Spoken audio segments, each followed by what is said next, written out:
Vasudevaya. Om Namo Bhagavate Vasudevaya. Narayanam Namaskritya Naram Chaiva Narottamam Devim Saraswatim Vyasam Tato Jayamudire Nashtaprayeshu Bhadreshu Nityam Bhagavata Sevaya Bhagavati Uttam Shloke Bhaktir Bhavati Naishtiki. So continuing with the discussion on Srimad Bhagavatam, Canto 4, Chapter 28, Puranjan becomes a woman in the next life. Text number 24 onwards. Purim vihayo bhagata uparuddho bhujangamaha yada tamevanu puri vishirna prakritim gataha. The serpent, who had already been arrested by the soldiers of Yavanraj and was out of the city, began to follow his master along with the others. As soon as they all left the city, it was immediately dismantled and smashed to dust. When the living entity is arrested, all his followers, namely the life air, the senses, and objects, immediately leave the lump of matter, the body. So it happens immediately. As soon as the soul is out, finished. It starts decomposing. The body starts decomposing right away. When the living entity and his companions leave, the body no longer works but turns into basic material elements: earth, water, fire, air, and ether. When a city attacked by enemies is vacated by its inhabitants, the enemy immediately takes advantage of that city and bombards it to smash the whole thing to dust. When we say, "Dust thou art, and unto dust thou shalt return," we refer to the body. When a city is attacked and bombarded by enemies, the citizens generally leave and the city ceases to exist. So same thing happens with the body. It's a foolish person who engages in improving the condition of a city without caring for the citizens or inhabitants.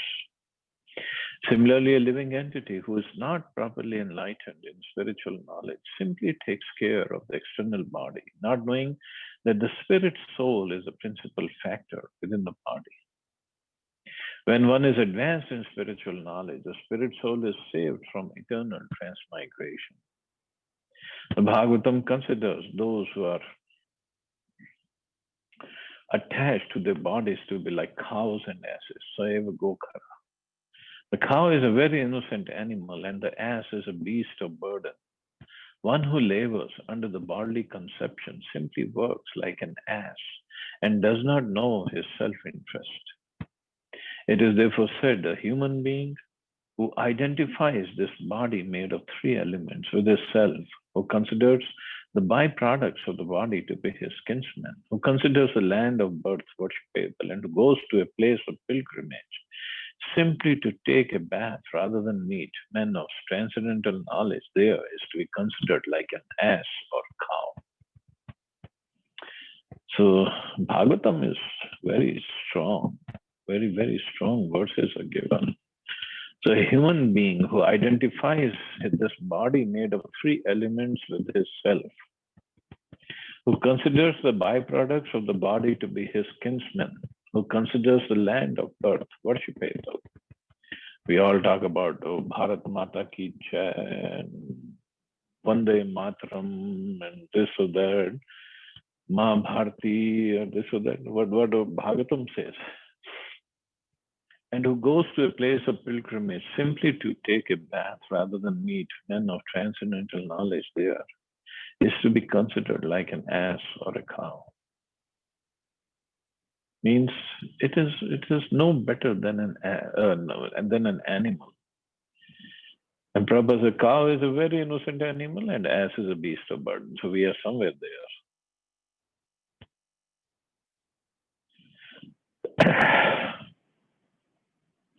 Human civilization devoid of Krishna consciousness is simply a civilization of lower animals. Sometimes such a civilization may study the dead body and consider the brain or the heart. However, no part of the body is important unless the spirit soul is present. In a modern civilization of cows and asses, scientists try to search out some value in the brain or heart of a dead man. And this is what they're doing. They all are neglecting the spirit soul. They all are neglecting what should be the function of the spirit soul. Everybody is neglecting that. And this is what Prabhupada, when he was in Boston, here in America, and Boston has the best technical university of the whole world, MIT, Massachusetts Institute of Technology. So Prabhupada went there.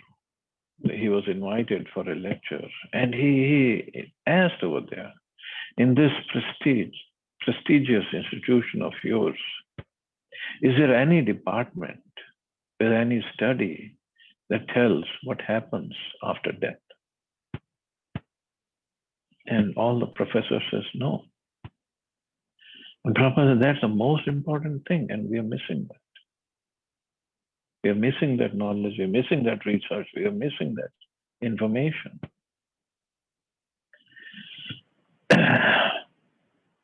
So basically, all these technologically advanced people, we all are technical asses, that's all.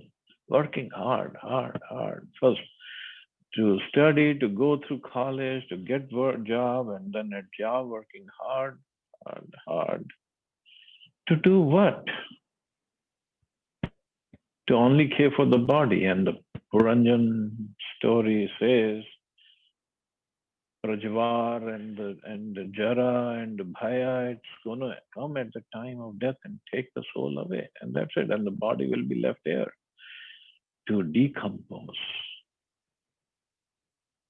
And then in Hindu tradition, we cremate the body. In Islamic and Muslim, Christian tradition, they bury the body, and it becomes the food of insects and germs. In Parsi tradition, they throw the body for the vultures to eat, and then it just becomes the stool of vultures.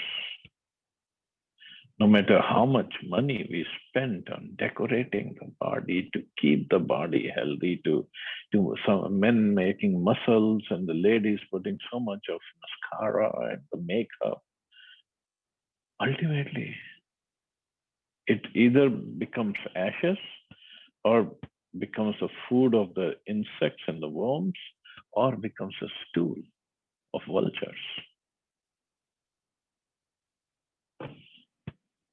Nobody's bothered about that. Vikrishya mana prasbam yavanen baliyasa navin dattamasa vishtaha sakhayam suhridam puraha. When Kung Puranjan was being dragged with great force by the powerful Yavan out of his gross ignorance, he still could not remember his friend and well-wisher, the Super Soul. So this is gross ignorance. In Bhagavad Gita, Lord Krishna says, Bhaktaram Yagitapsam Sarvalok Maheshwaram. So I am the Suridam Sarvabhuktam. I am the well-wishing friend of everybody. A person can be in full Krishna consciousness and become happy and satisfied if he knows but three things. Namely, that the Supreme Lord Krishna is the enjoyer of all benefits, that he is a proprietor of everything, and that he is a supreme friend of all living entities. If one does not know this and functions instead under the bodily conception, he is always harassed by the tribulations offered by material nature. In actuality, the Supreme Lord is sitting by the side of everyone. Ishvara Sarva Bhutana Mrideshe Arjun Tishtati. The living entity and the Super Soul are sitting side by side in the same tree. But despite being harassed by the laws of material nature, the foolish living entity does not turn toward the Supreme Personality of Godhead for protection. However, he thinks that he is able to protect himself from the stringent laws of material nature. This, however, is not possible. The living entity must turn toward the Supreme Personality of Godhead and surrender unto Him. Only then will he be saved from the onslaught of the powerful Yavan or Yamaraj. That's the only way.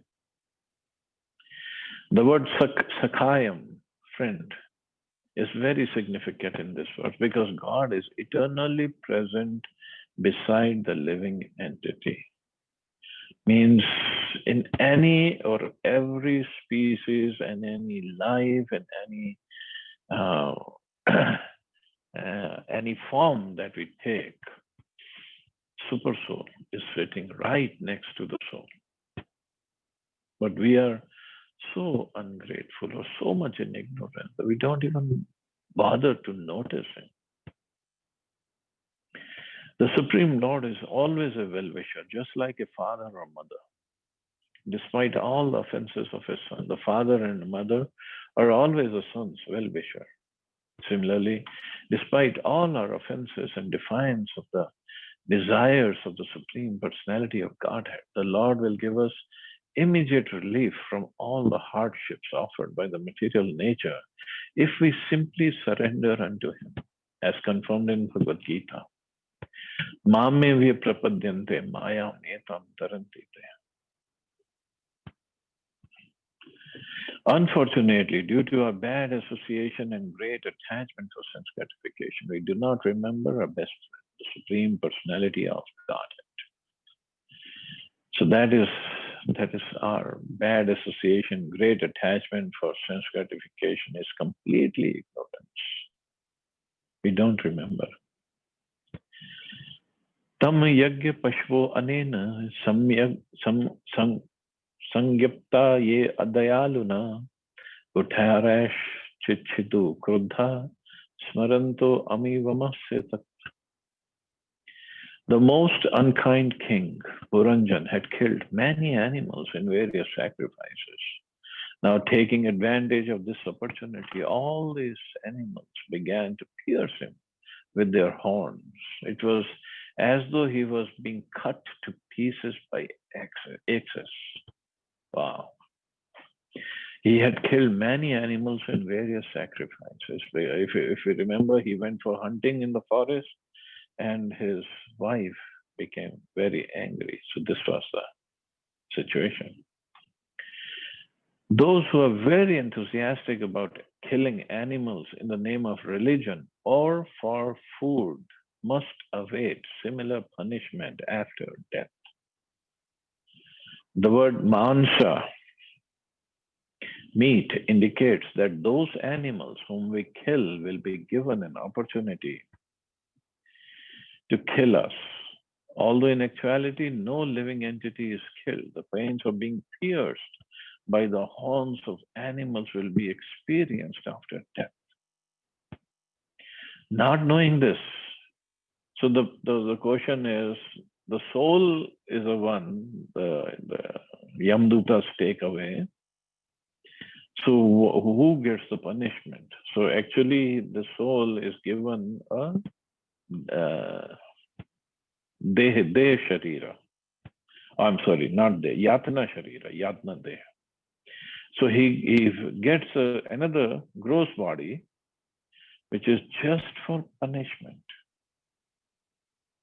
Because we cannot punish the soul, as we know from Bhagavad Gita. Soul cannot be cut to pieces, cannot be burned, cannot be moistened, cannot do anything to the soul. It is spiritual.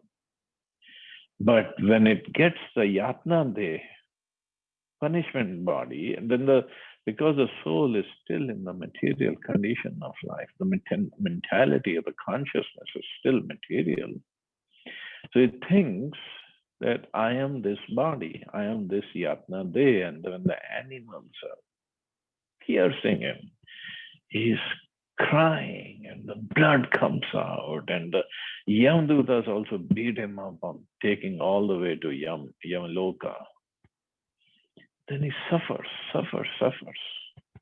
And then, as we studied earlier, Yamloka, Yamraji, then he looks at his balance sheet. Then more punishment is awaiting him. So, not knowing this, rascals unhesitatingly go on killing poor animals. So called human civilization has opened many slaughterhouses for animals in the name of religion or food. Those who are a little religious kill animals in temples, mosques, or synagogues, and those who are more fallen maintain various slaughterhouses. Just as in civilized human society, the law is a life for a life. No living entity can encroach upon another living entity as far as the Supreme Lord is concerned. Everyone should be given freedom to live at the cost of the Supreme Father, and animal killing, either for religion or for food, is always condemned by the Supreme Personality of Godhead. In Bhagavad Gita, Lord Krishna says, Tan aham dvishata kruram samsareshu naradhaman shipamya jasram ashubhan asrishvev yonishu. Those who are envious and mischievous, who are the lowest among men, samsareshu naradhaman, are cast by me into the ocean of material existence, into various demoniac species of life. The animal killers, Dvishata, envying other living entities in the Supreme Personality of Godhead, are placed in darkness and cannot understand the theme and objective of life. This is further explained in the following verses.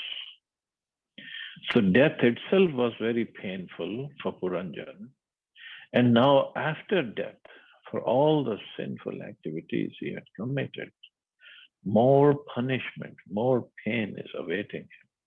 And this is all Narad Muni telling to King Prachin Bharishan to get him out of this mentality of performing animal sacrifices and engage in the service of the Lord. Anantapare tamasi magno nashtu smriti samaha shashwati ranum bhuyartim pramada sanga dushitaha. Due to his contaminated conscious association with women, a living entity like King Puranjan eternally suffers all the pangs of material existence and remains in the dark region of material life, bereft of all remembrance for many, many years.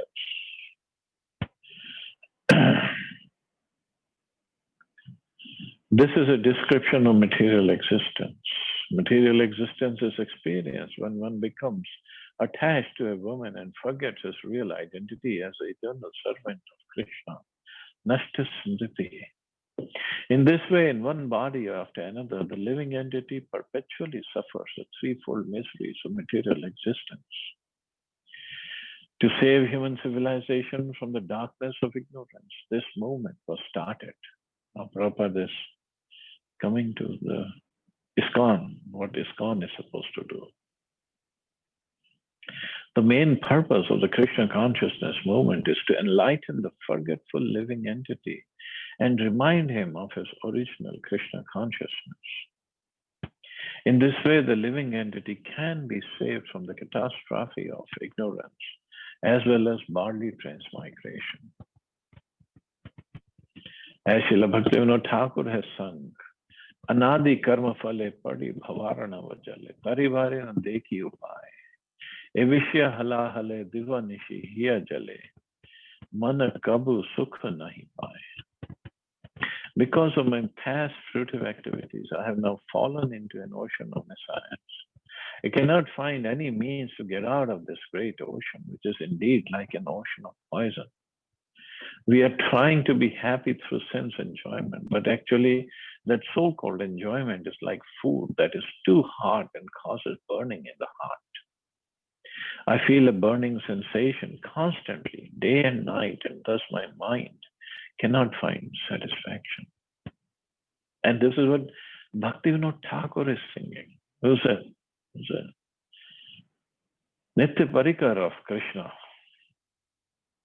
But this is his realization. He has not written all these bhajans just to get some prestige, get some followers, so people should think, oh, how humble he is. No, this is his realizations, and he's penning those realizations. Material existence is always full of anxiety. People are always trying to find many ways to mitigate anxiety, but because they're not guided by a real leader, they try to forget material anxiety through drink and sex indulgence. Foolish people do not know that by attempting to escape anxiety by drink and sex, they simply increase the duration of material life. It is not possible to escape material anxiety in this way.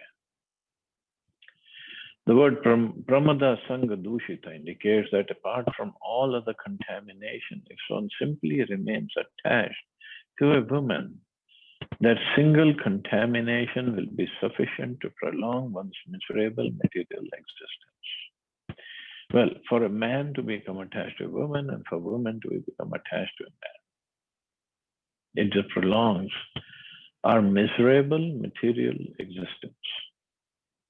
Consequently, in Vedic civilization, one is trained from the beginning to give up attachment for women. The first stage of life is brahmachari, the second stage grihastha, the third stage vanprastha, and the fourth stage sannyas. All these stages are devised to enable one to detach himself from the association of women. So since Puranjan was too attached to his wife, he just had to suffer so much. Suffer so much because got new body and new body and new body and new body. Tameva mansa agrinan babhuv pramadottama anantaram vidarbhasya rajasinghasya veshmani. King Puranjan gave up his body while remembering his wife, and consequently in his next life he became a very beautiful and well-situated woman. He took his next birth as a daughter of King Vidarbha in the very house of the king. Since King Puranjan thought of his wife at the time of death, he attained the body of a woman in his next birth. This verse verifies the following verse in Bhagavad Gita, Yam Yam Vapi Smaran Bhava. Whatever state of being one remembers when he quits his body, that state he will attain without fail. When a living entity is accustomed to thinking of a particular subject matter or become absorbed in a certain type of thought, he will think of that subject at the time of death. At the time of death, one will think of the subject that has occupied his life while he was awake, lightly sleeping or dreaming, or while he was deeply sleeping.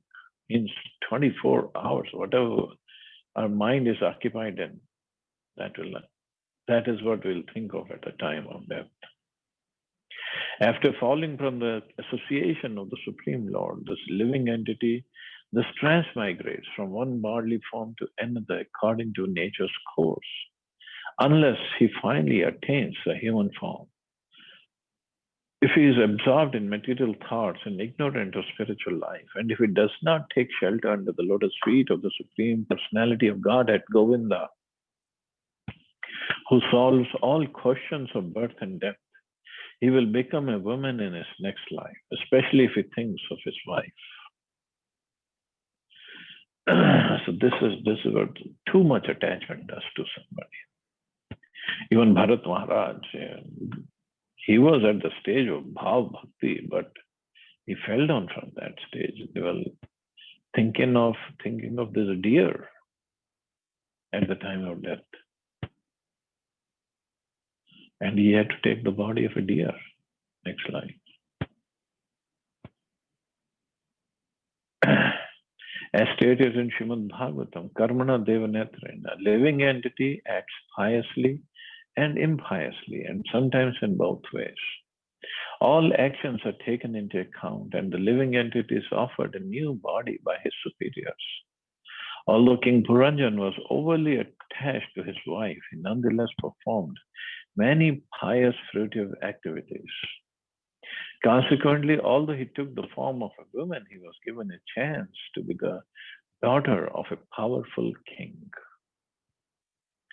So, as confirmed in Bhagavad Gita, the unsuccessful yogi, after many, many years of enjoyment on the planets of the pious living entities, is born into a family of righteous people or into the family of rich aristocracy.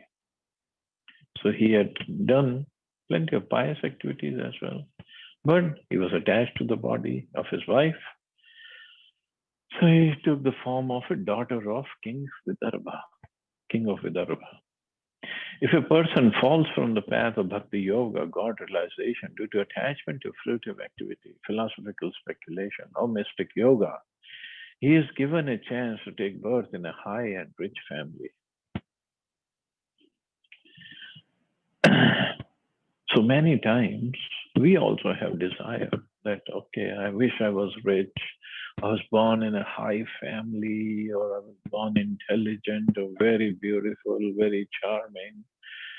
So the easiest process is do yoga in this life, bhakti yoga. And if we are unsuccessful, sadly, we will be born. We will be given all these opulences next life. But the problem is once these opulences are there, then we forget Krishna. Chances are we won't surrender unto Krishna. So the best process is to do bhakti to such a level, to very high level, that either we go back home, back to Godhead in this lifetime, or if we have to take next birth, at least we take birth in the house or in the family of a devotee, so that we can continue our services from there on. The higher authorities appointed by the Supreme Personality of Godhead thus render justice to the living entity according to the living entity's desires. Although King Puranjan was overly absorbed in thoughts of his wife and thus became a woman, he took birth in the family of a king due to his previous pious activities. Conclusion is that all our activities are taken into consideration before we are awarded another body. Narad Muni therefore advised Vyasadeva that one should take to Krishna consciousness, devotional service, and abandon all ordinary occupational duties. This advice was also given by Lord Krishna himself. Although a devotee may fall from the path of spiritual consciousness, he will nonetheless attain a human body in the home of a devotee or a rich man. In this way, one can resume his devotional service. So this is the idea behind devotional service. So we should take it to that height. So best will be perfection. Go back home, back to God. This lifetime only. That's it. Let's try to make it our last life here. And if we help each other, it is possible, it is practical that we all can make advancement.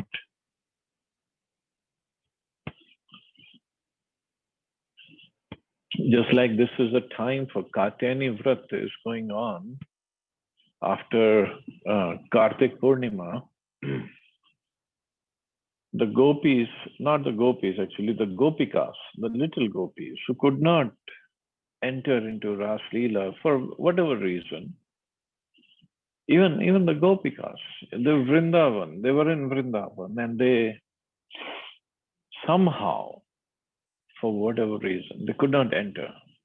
When Krishna was playing on his flute, and Radharani, Lalita Vishaka, the gopis, and many of the gopikas came, but some of them who were not yet fully qualified. So either they were stopped by their husbands or the fathers or the father-in-laws, or somehow they were kept inside the house. So they were so much absorbed in the thoughts of Krishna that they still went in their spiritual bodies.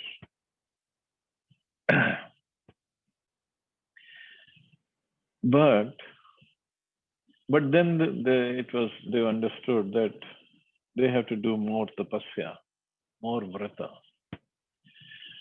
So they were told to do this Katyayani vrata for 1 full month. And this is a month that is going on right now. So every morning, early morning, and it starts getting cold in Vrindavan. So they would gather together, they would leave their homes, and while going to this Katyayani temple near the banks of Yamuna, they would call all of the gopikas who were on whose houses were on the way and who were supposed to do this vrata, and they would all go and worship Mother Katyayani and first take bath in cold Yamuna water, and then worship Mother Katyayani, and then eat this khichdi, which was like without any spices. For Brajvasis to eat anything without spices is a big austerity, actually. They like to eat lots of chili. But that khichdi was supposed to be without any spices. And for 1 full month, they all did it together, cooperatively, helping each other. It wasn't like one gopika was thinking, oh, no, why should I take this other girl? I mean, otherwise I will not have association of Krishna and she might get more time. No, everybody was thinking how to help each other. And that is why towards the end of Katyayani Vrata, Krishna appeared. And that's when this Chir Haran Leela happened. So Krishna was actually responding to their vrata, to their desire of obtaining him as their husband. And Krishna appeared, and he has his own way of performing pastimes. So the idea was, because they were bathing naked in the water, Krishna wanted to tell them that you should not be bathing naked in the water. That is an offense to Varun Dev. And at the same time, he asked them to come out of the water without the clothes, because they didn't have the clothes and he had all the clothes. But in their heart, they had accepted Krishna as their husband, and Krishna had accepted them as their wives, and he wanted to reciprocate with them. And then they all came out, and they all prayed to Krishna, and Krishna then fulfilled their desire, and then they all had Ras Leela again. So those who don't understand the depth of this pastime, of course, I'm telling you in very little detail. I'm not going into too much detail. It's beyond my understanding. But those who don't even have this much understanding, they say bad things about Krishna, about this whole pastime. They don't understand who Krishna is, who all these gopikas are. They don't understand the position and the position of the pastimes. And they cannot till they become a devotee and understand it through a proper bona fide acharya. Nobody can understand these pastimes.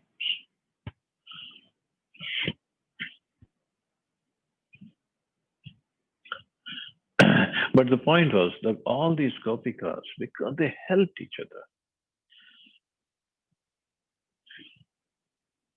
in attaining Krishna, attaining the mercy of Krishna, attaining the association of Krishna, attaining Krishna as their husband, Krishna was very pleased with them.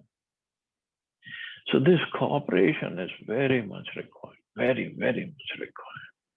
Not leg pulling, not backbiting, not thinking, oh, if he or she does more rounds than me, then he or she will advance more than me. And no, this is all enviousness.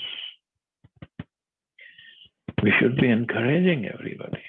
Even if I do only 16 rounds, if I encourage somebody else to do 32 or 64 rounds, I'll also get the mercy of Krishna. So that's the power of bhakti, and that's the whole process of bhakti actually. Text 29. उपयमे Veer पणाम Vaidarbhi Malay ध्वजः युधि निर्जित्य राजन्यान् Pandya पर पुरंजया.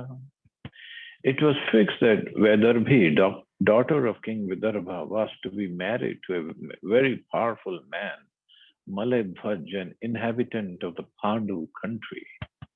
After conquering the other princes, he married the daughter of King Vidarbha. It is customary among Kshatriyas for a princess to be offered under certain conditions. For instance, Draupadi was offered in marriage to one who could pierce a fish with an arrow simply by seeing the reflection of that fish. Krishna married one of his queens after conquering 7 strong bulls. So that was 7 strong bulls. I think that was that Sangram. No, I'm forgetting who was that queen. Those are the 8 major queens, and then 16,100 queens were from the captivity of Bhaumasur. So this one, with after conquering 7 strong bulls, I'm forgetting the name of that queen. The Vedic system is for a daughter of a king to be married under certain conditions. Vedarbhi, the daughter of Vidarbha, was offered to a great devotee and powerful king. Since King Maladhvaj was both a powerful king and a great devotee, he fulfilled all the requirements. The name Maladhvaj signifies a great devotee who stands as firm as Malay hills and through his propaganda makes other devotees similarly as firm. Such a Mahabhagavat can prevail over the opinions of all others. A strong devotee makes propaganda against all other spiritual conceptions, namely Gyan, Karma, and Yoga. With his devotional flag unfurled, he always stands fast to conquer other conceptions of transcendental realization. Whenever there is an argument between a devotee and a non-devotee, the pure, strong devotee comes out victorious. So this King Maladhvaj, very powerful king and very, very strong king. And he was the one who married this daughter of King Vidarbha. The word Pandya comes from the word Panda, which means knowledge. Unless one is highly learned, he cannot conquer non-devotional conceptions. The word Para means transcendental and Pura means city. The Pura is Vaikuntha, the kingdom of God, and the word Jaya refers to one who can conquer. This means that a pure devotee who is strong in devotional service and has conquered all non-devotional conceptions can also conquer the kingdom of God. In other words, one can conquer the kingdom of God, Vaikuntha, only by rendering devotional service. The Supreme Personality of Godhead is called Ajita, meaning that no one can conquer him. But a devotee, by strong devotional service and sincere attachment to the Supreme Personality of Godhead, can easily conquer him. Lord Krishna is fear personified for everyone, but he voluntarily agreed to fear the stick of Mother Yashoda. Krishna, God, cannot be conquered by anyone but his devotee. Such a devotee kindly married the daughter of King Vidarbha. Means now King Puranjan is a living entity, a soul. But he has done so many pious activities, at the same time so many sinful activities also. And that's why in the previous verses it was said, he spent many years, in the verse 27, it is said, King Puranjan eternally suffers all the pangs of material existence and remains in the dark region of material life, bereft of all remembrance for many, many years. So after suffering for so many years, then he was promoted as a daughter of King Vidarbha, and then he married a devotee. Means promoted means he became pure. His consciousness became pure. So first he suffered for his sinful actions, and then because he had done many pious activities as well, and then he got promoted. Tasyam sa janyam chakra atman jam site kshanam yaviya saha sapta sutan sapta dravida bhubrita. King Maledhvaj fathered one daughter who had very black eyes. He also had 7 sons who later became rulers of the tract of land known as Dravid. Thus, there were 7 kings in that land. King Maledhvaj was a great devotee, and after he married the daughter of King Vidarbha, he gave her only one nice daughter whose eyes were black. Figuratively, this means that the daughter of King Maledhvaj was also bestowed with devotion service, for her eyes were always fixed on Krishna. So this was an analogy. A devotee has no vision in his life other than Krishna. That's why it is said, Jagannatha Swami Nayan Pathagami. Nayan Pathagami Bhavatu Me. The 7 sons are the 7 processes of devotion service: hearing, chanting, remembering, offering worship, offering prayers, rendering transcendental loving service, and serving the lotus feet of the Lord. Of the 9 types of devotional service, only 7 were immediately given. The balance, friendship, and surrendering everything were to be developed later. In other words, devotional service is divided into 2 categories, namely Vidhi Marg and Raga Marg. The process of becoming friends with the Lord and sacrificing everything for Him belongs to the category of Raga Marg, the stage of developed devotional service. For the neophyte, the important processes are those of hearing and chanting, Shravanam Kirtanam, remembering, Smaranam, worshipping the deity in the temple, Archanam, offering prayers, Vandanam, and always engaging in the service. And worshipping the lotus feet of the Lord. So Vandanam, then comes the Dasyam. The word Yaviyasha indicates that these processes are very powerful. After a devotee engages in the processes of Shravanam, Kirtanam, etc., and is able to secure these processes, he can later become a devotee capable of rendering spontaneous devotion service, namely Sakhyam and Atma Nivedana. Generally, the great acharyas who preach devotion service all over the world belong to the category of Sakhyam Atma Nivedana. A neophyte devotee cannot actually become a preacher. A neophyte is advised to execute devotion service in the 7 other fields, Shravanam, Kirtanam, etc. If one can successfully execute the preliminary 7 items, he can in the future be situated on the platform of Sakhyam and Atma Nivedana. The specific mention of Dravid Desh refers to the 5 Dravid Deshas in South India. All are very strong in rendering the preliminary devotion processes, Shravanam, Kirtanam. Some great acharyas like Ramanujacharya and Madhvacharya also came from Dravid Desh and became great preachers. They're all situated on the platform of Sakhyam and Atma Nivedana. So that is why in South India, the bhakti is so strong, so strong. But many times people talk about that Prabhupada didn't talk about the topmost processes. He always talked about, okay, you're not this body, you're a spirit soul, do chanting, do service. Because that is the basic thing. And if we forget the basic thing and we just jump over to the other processes, then we won't stand anywhere. So this, I'm not this body, I'm a spirit soul, is most important thing to remember, first of all. And then slowly we make progress, slowly.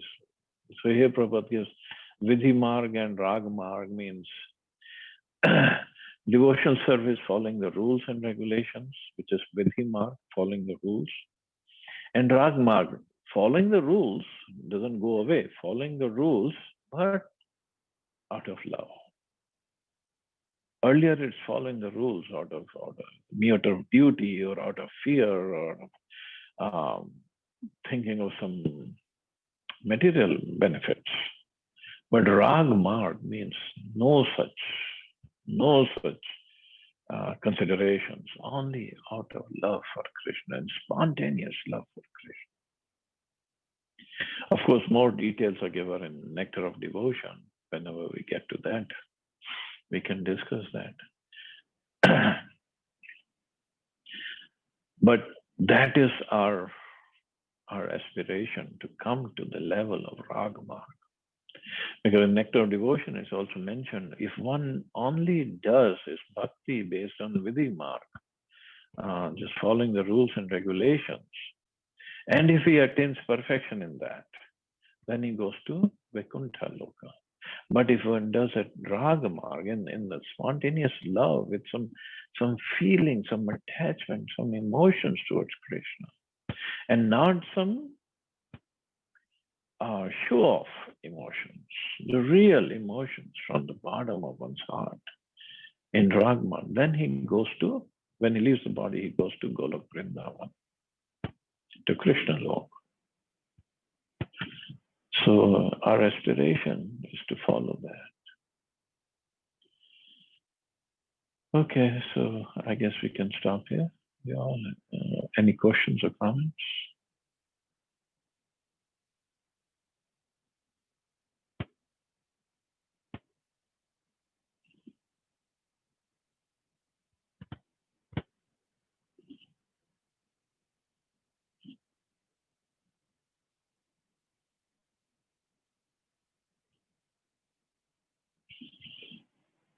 Okay, so you all have a great, safe, and wonderful day. Hare Krishna. Jai Shri Ram. Hare Krishna. Jai Shri Ram.